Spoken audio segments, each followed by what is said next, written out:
So I am honoured to be here. Today I am here on behalf of my wife Siobhan and our family at home in County Kerry. And I'm here to share with you our own personal experience, our own story about the reality of life in the womb. But first, a question. Why do we have such a great attendance here in the RDS Hall today, and why are so many more tuned in online? Well, we are here because we know that the most vulnerable groups in the world at this day are unborn babies and their mothers. The very right to life is under constant attack, and there's hardly a word being said about it. And contrary to that narrative, the core pro-life message is very simple. And the message is that every single life is worthy of dignity, respect, and love, regardless of your age, regardless of your ability or your disability or your stage in life. So when you're old, when you're sick, or if you can't contribute materially to society, this still applies. And when you're a baby in your mother's womb, this still applies. So to tell you about our story, 2 years ago, Siobhan, my wife, was expecting our 5th baby. And I remember very clearly the first Friday of 2021, I was working in the practice and Siobhan had gone for her 12-week scan. We'd expected all to go well as it had gone before, so she went on her own. And when I was in the practice that evening, my phone was ringing, my mobile was ringing, and it was Siobhan, which would not be the norm. I knew that all was not well. And Siobhan was in tears. She told me that the scan had not gone well and that there was going to be a major problem with our baby. So a week or two later, I went with Siobhan and she had a simple blood test done that was sent off. And from that blood test, we were able to get more details on what was going on with the baby.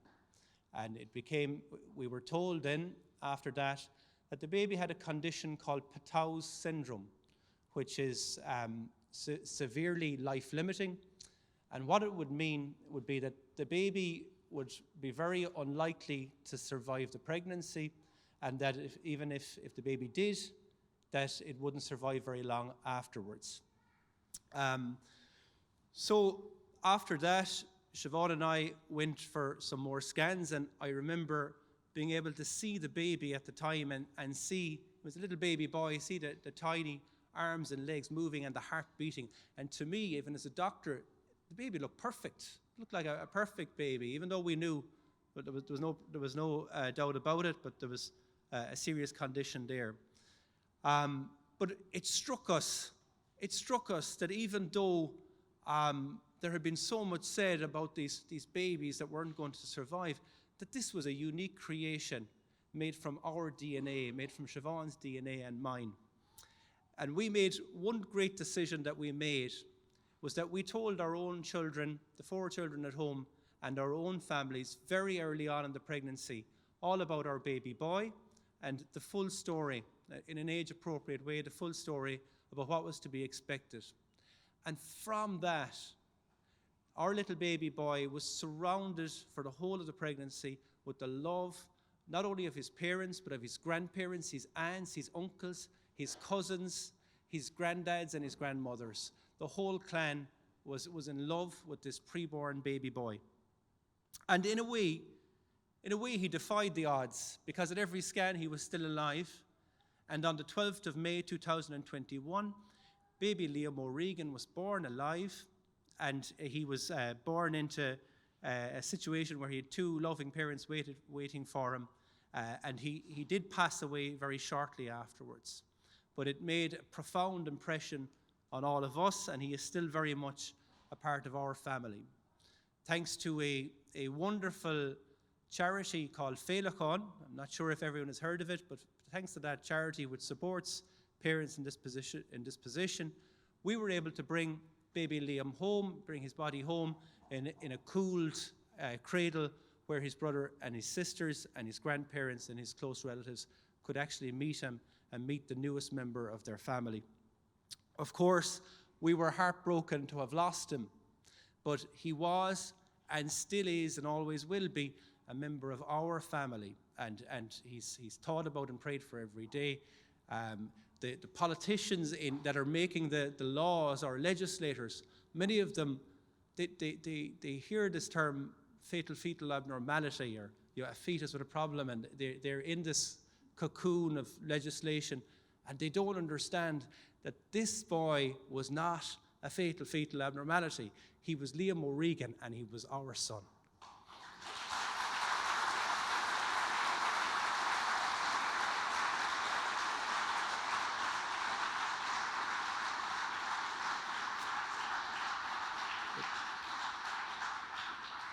But the current narrative about unwanted or imperfect babies is far from celebratory. At 12 weeks in its mother's womb, a little baby boy or girl can be aborted for any reason. A baby with arms and legs and a sophisticated heart and brain. And those babies look like full-term babies. They look exactly like full-term babies, except they can fit into the palm of your hand. That's the only difference. And how can anyone turn a blind eye to that?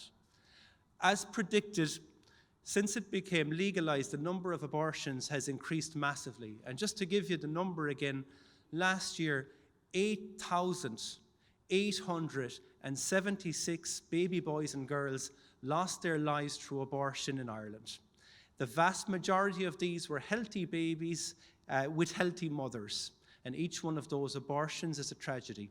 And unfortunately, fashionable society does not want to know about it.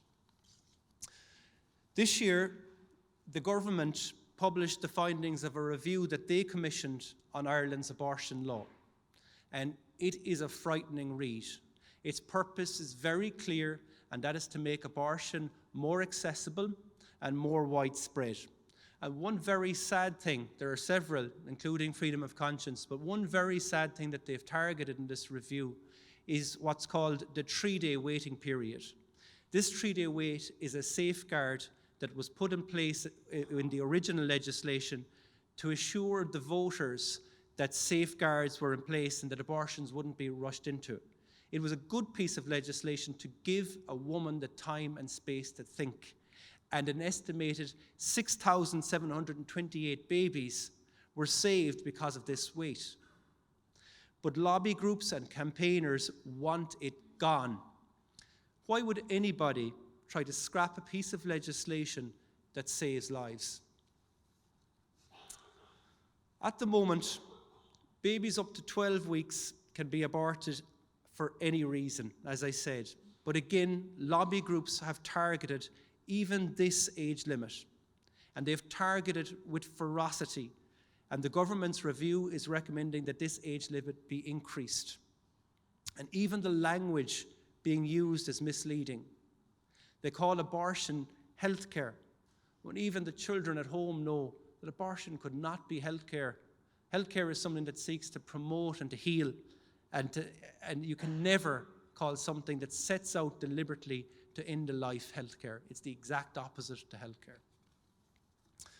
So finally, you and I know that expectant mothers in difficult situations deserve the right supports wrapped right around them. But why then is abortion pushed at every opportunity?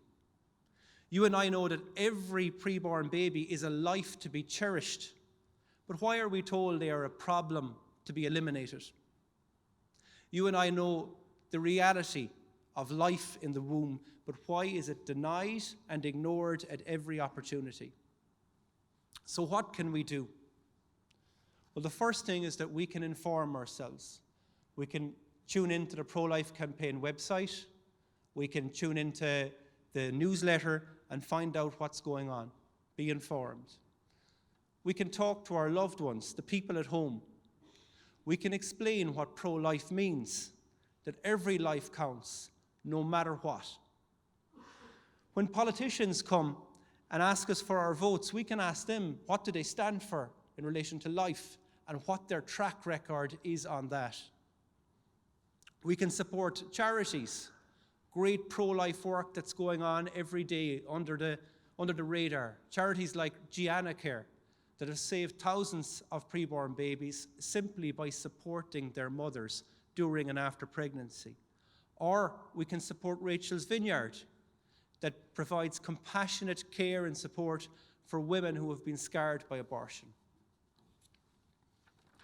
And finally, we can do what all you have done today, and that is to show up. It's the one thing that the abortion lobby group can't cope with. By showing publicly that the Irish people still care about preborn babies and their mothers, we can insist that every life deserves dignity and respect, and that there is always a better way than abortion. Go raibh míle maith agaibh.